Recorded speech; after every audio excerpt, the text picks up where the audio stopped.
गुजरात के वडोदरा जिले में स्थानीय स्वराज चुनाव से पहले सियासी हलचल तेज हो गई है।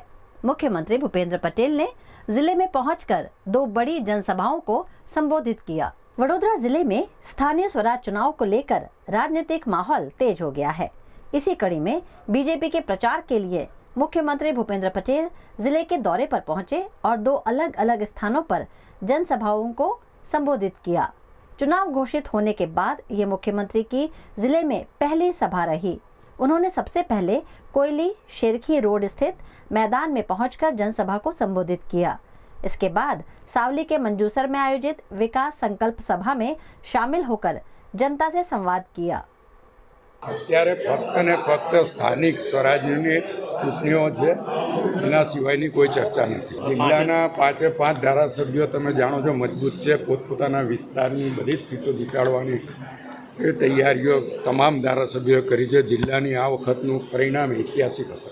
મુખ્યમંત્રી ત્યાંથી આવ્યા, ધારાસભ્યો સાથે ભોજન લીધું ને અત્યારે મહાનગરની બેઠક છે, ત્યાર પછી સાધુ સંતો અને આ બધા જોડેની બેઠક છે, ત્યાર પછી કોયલીમાં અને મંજુસરમાં જાહેર સભાઓ છે। એના માટે મુખ્યમંત્રીશ્રી આવ્યા છે। આવતીકાલે અમારા પ્રદેશ પ્રમુખ કરજણ અને ડભોઈની જિલ્લા પંચાયતોની જાહેર સભાઓમાં આવવાના છે।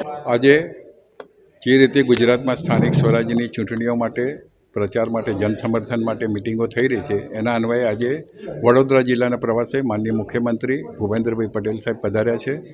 આજે બપોરે 2 વાગે એરપોર્ટથી અહીં જિલ્લા ભાજપ કાર્યાલય પધાર્યા। ત્યારબાદ અત્યારે જિલ્લા મહાનગરના ભારતીય જનતા પાર્ટીના મુખ્ય કાર્યકર્તાઓ સાથે તેઓ મિટિંગ કરી રહ્યા છે।